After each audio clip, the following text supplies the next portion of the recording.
Hello, and welcome back to the Heal with Grace podcast. So today I'm going to be doing another Q&A episode where I answer the questions that you all have submitted based on, what you want to understand and learn from understanding your mind and body, mental health, emotional health, spiritual health.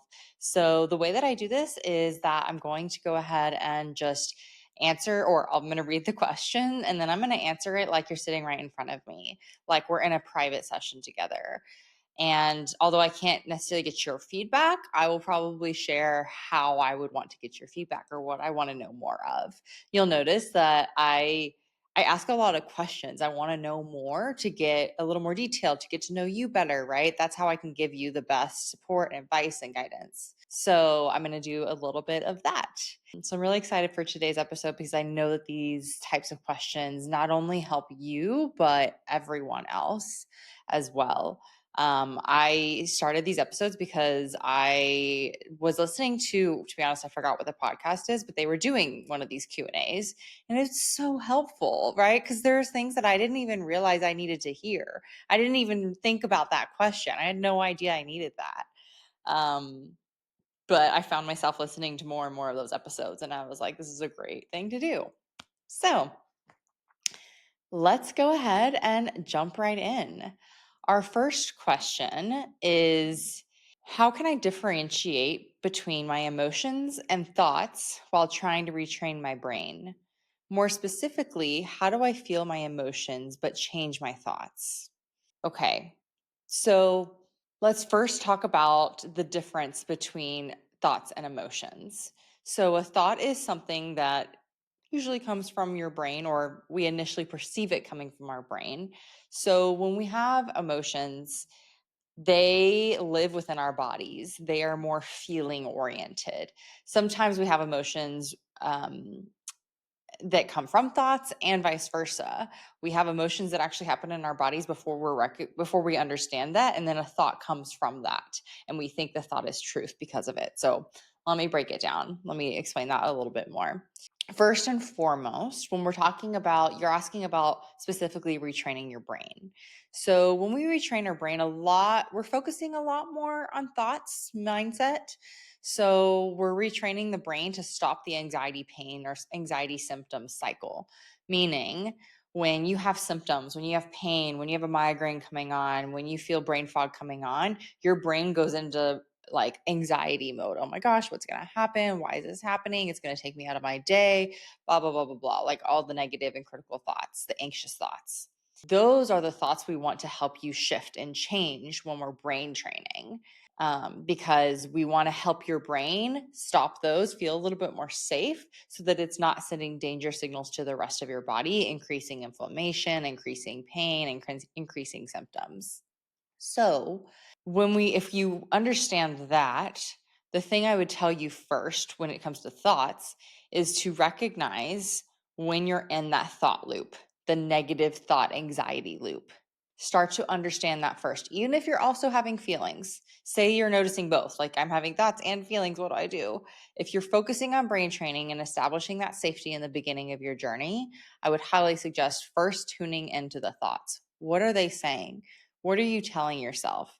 What are those thoughts that are, most of them that are not true? If they're coming from an anxious place, those thoughts are not truth. So we want to stop them. And what you do instead is you remind your brain, you know what? I don't need you to do this right now. I'm actually totally okay. I'm totally safe. I can handle what's coming up. If you're feeling both thought and emotion, you're going to tell your brain and your body, I can handle the emotion. I really can. I don't need you to protect me. I don't need you to send me symptoms to protect me from these emotions. I can feel them in a safe way.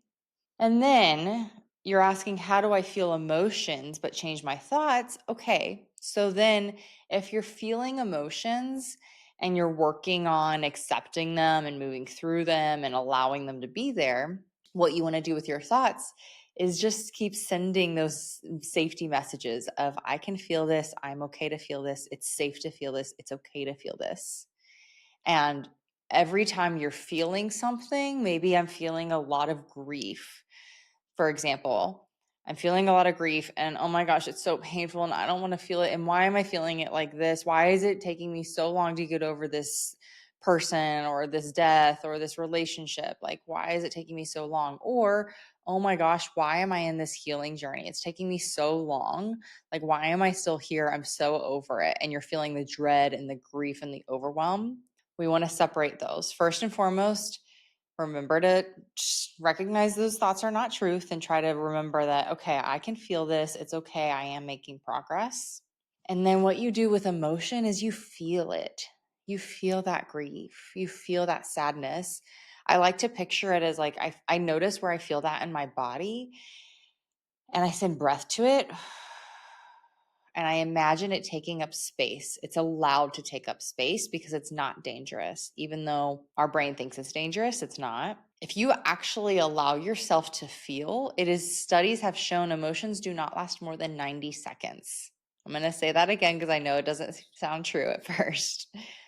If you can fully allow the emotions to be there without any judgment, without any shame, without any criticism, without the thought that you shouldn't be feeling this, the emotion will wash over you like a wave for 90 seconds. The reason why it takes longer or we feel like it does is because we don't actually allow ourselves to feel it. So I want you to be able to feel your emotions and allow them to be there and hold yourself in it if you need to. Like, hold yourself in that. Let yourself know it's okay to feel. It's totally okay. All right. I hope that's helpful. Okay, next question.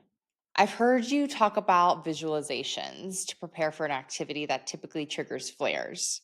Can you give an example of what this visualization looks like? For example, I have a snowboarding trip planned and I know some lower body exercises flare my symptoms. I'm hoping for the best chance at enjoying this trip. Okay. Yes, this is actually a really great exercise to do before going on any kind of engaging in something that has previously associated with pain or symptoms. So, especially when we're talking about pain or flares in maybe a migraine or chronic fatigue or something like that.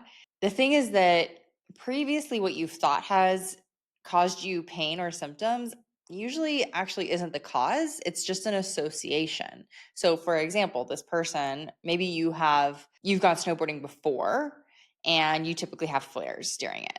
Now, your lower body does not need to flare your bladder symptoms. I know where you're coming from, so I know you have bladder symptoms. That actually doesn't make logical and contextual sense, right? Why would snowboarding flare bladder symptoms? That's not a logical place for structural symptoms to be there. So, the reason why I'm telling you that is because I want you to dismiss that in your brain. Recognize and know that that's not something that actually needs to be there, that doesn't actually need to happen, and to remind your body you're safe. So before you even go on the trip, before you even get into visualization, I would first start to really work on a lot of grounding and safety tools before the event. So grounding into the earth, doing grounding meditations, slowing down your day. Basically, we're filling up your bucket of safety before you go into something that's a little more anxious or causes more anxiety. So, in order to do this with visualization, I would do it like every day for a week before. What you're going to do is get yourself in a more calm and regulated state. So maybe listening to a breath practice or just doing a somatic tracking. Just kind of notice what's going on in your body. Help yourself settle down. Don't do it in the middle of like a busy day, but where you can find a little bit more slowing down and safety in your nervous system. And then what you're going to do is visualize that day. So I want you to get really detailed. I want you to visualize yourself putting on your clothes, having your yummy breakfast and warm beverage, getting really excited about the day, reminding your bladder and your body that you are completely okay and you do not need these symptoms. I want you to visualize going throughout your day, having so much fun, enjoying nature, enjoying the pretty snow, enjoying the movement of the board beneath your body. Anything, I'm making these up, I'm just assuming. I'm not actually a snowboarder, but I can grasp what it might bring you. So, but I basically want you to really get to know in your visualization what it feels like to have a joyful day snowboarding. And then if it's also important to you, it can be helpful to recognize and tell yourself, you know what? If I need to take a break or need to go to the bathroom a little bit more, it's okay. Seriously, what's the worst that's going to come from taking a break? You're going to give your body what it needs. Sounds great to me, right? And so part of also getting ready for something that has previously caused symptoms is just acknowledging that you're a human and like you're not going to be perfect every day. So sometimes you might take a break, or sometimes you might do something that might not seem quote unquote like the norm of the snowboarding day, but that's totally okay. And through that opening, when you give yourself permission, it settles you even more. So basically, the whole point of visualization is to notice in your mind's eye, notice in your brain how it feels, what you're thinking, what you most enjoy about it, and how to feel safe in your body during it. Our brain doesn't know the difference between what we visualize and what's in reality. And it's shown time and time again, especially with studies in sports, how team members and athletes will visualize something going well, like a game going well, a performance going well over and over and over again, has just as strong of effect as actually practicing that skill or that sport. It's really, really powerful. So remember, basically you're building new neural pathways when you visualize, the same way you're building new neural pathways when you're increasing the times that you don't have symptoms or pain. So it's providing evidence that you don't need those symptoms or pain. I hope that's helpful. And then let's see. The next one is I am great at being initially motivated, but then my ADHD/anxiety kicks in and I become forgetful and or mentally paralyzed because of my feeling of being quote unquote behind. Any recommendations for ADHD, anxiety, and motivation or consistency? Yeah, I love this question, and I might surprise you with my answer because, first of all, the first part you say, I'm great at being initially motivated. Okay, so you have motivation already. And I'm wondering, I don't know specifically, but I would ask you, are you comparing yourself to someone else in your productivity? Are you expecting yourself to be at an unrealistic level of productivity in whatever it is you're doing, your healing, your work, your personal life, like whatever it is? And maybe you're like, no, because other people do it. I would question that. Two reasons. One, because no two people are the same. Everyone has different energy. Everyone has different zones of genius.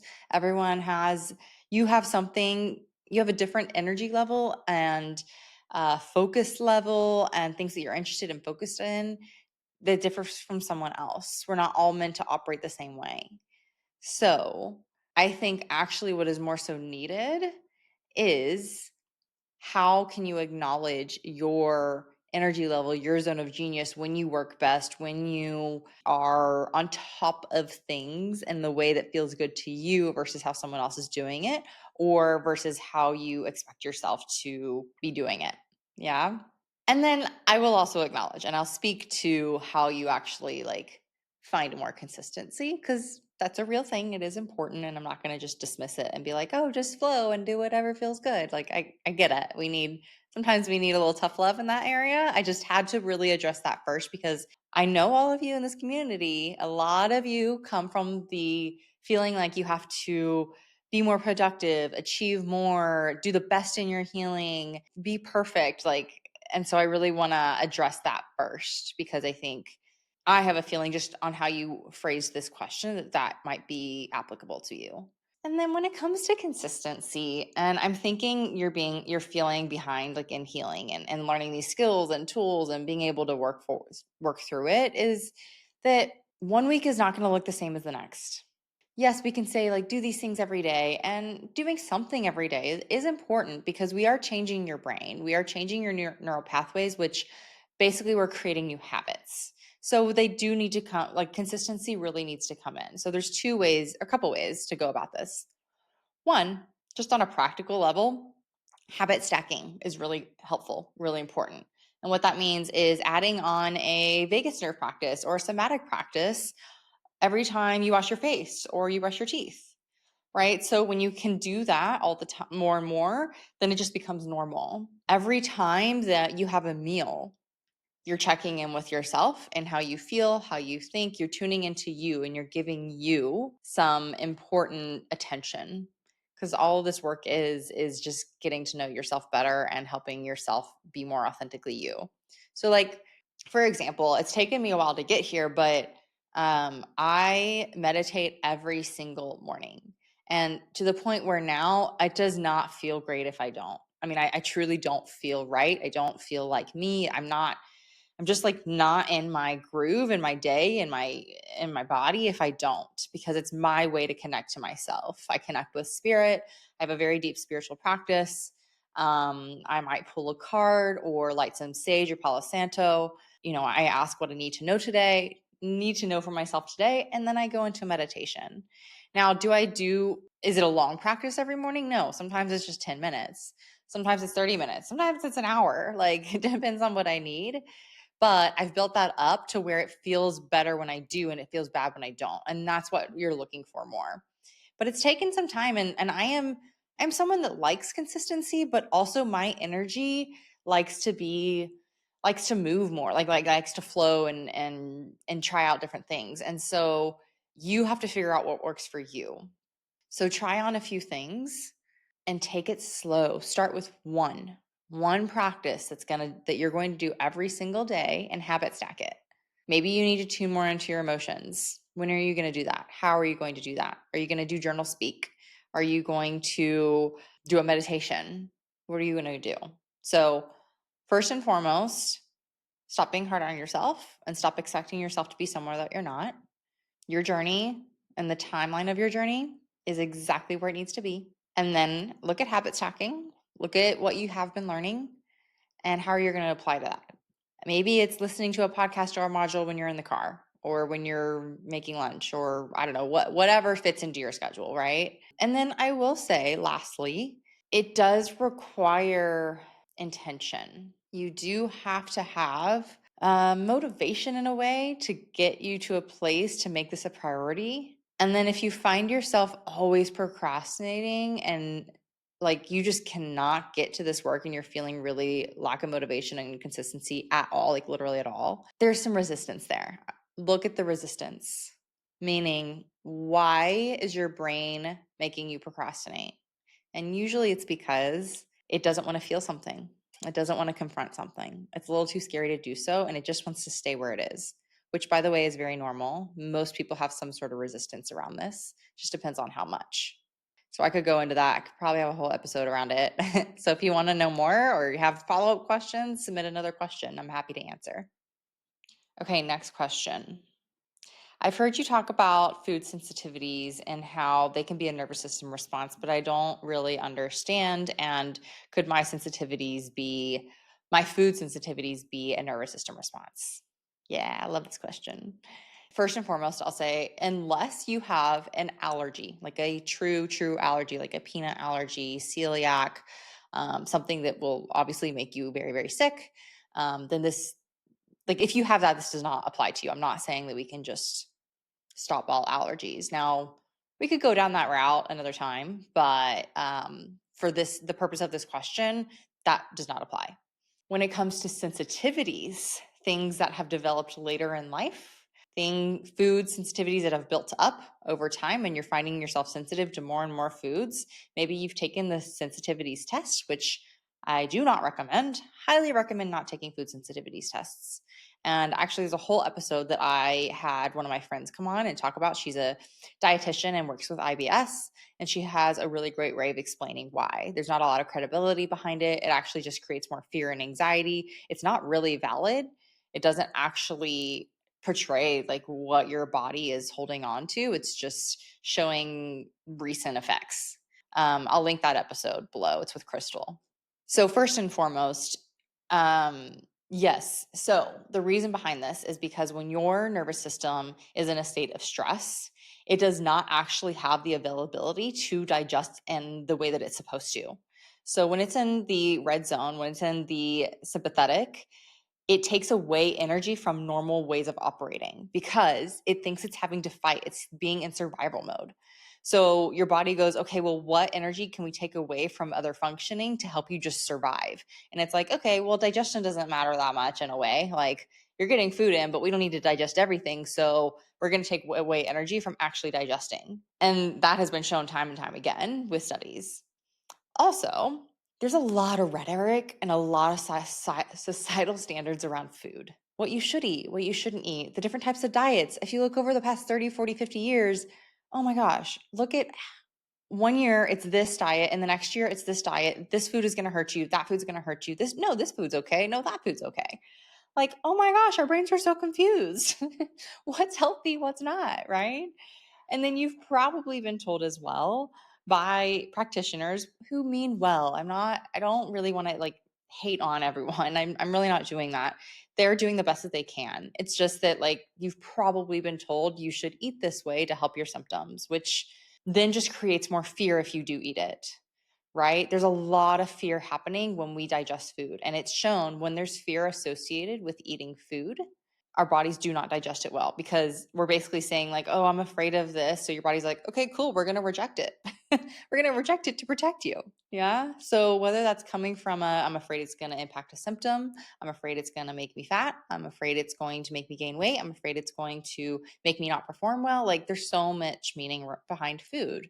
And so whenever someone asks me, could this food sensitivity be, or that food sensitivity, I say yes, 100% all food sensitivities. And it's shown also time and time again. I am going to take a breath. I get passionate about this subject. But it's just such an important subject. So when you can recognize that food sensitivities really don't need to be there, there's a lot of power in it. There's a lot of freedom. I myself you can listen back to some of my stories, but I mean, there was at one point I was down to like 5 to 10 foods for about a year. And I healed them all within a couple weeks using this work.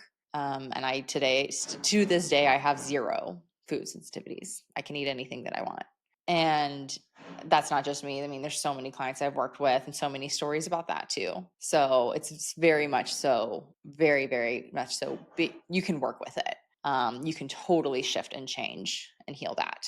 And that actually brings me to, that's going to be our last question today, but that also brings me to, if you've been thinking about working individually, working one-on-one, really getting deeper support in this work, I've answered these questions today, but the way that I would work with you is go so much more in depth and really highlight and heal the deeper wounds that are causing all of this, along with helping you brain train and regulate your nervous system. And I'm taking on some more clients in 2025, and I would very much so love to support you. It's a passion of mine to be in those like deeper, more intimate containers and personalize all of this work to you. So if that is something that you're interested in, you can find the link below to schedule an intro call just to make sure we're a good fit, and we can go from there. Thank you so much for tuning in. Thank you for your questions. And if you're listening to this and you want to submit a question of your own, go ahead and find the link. There's a link below to submit your question, and I'll answer on the next one. I hope you all have a beautiful and wonderful rest of your day, and keep bringing grace and compassion to yourself, and heal with grace.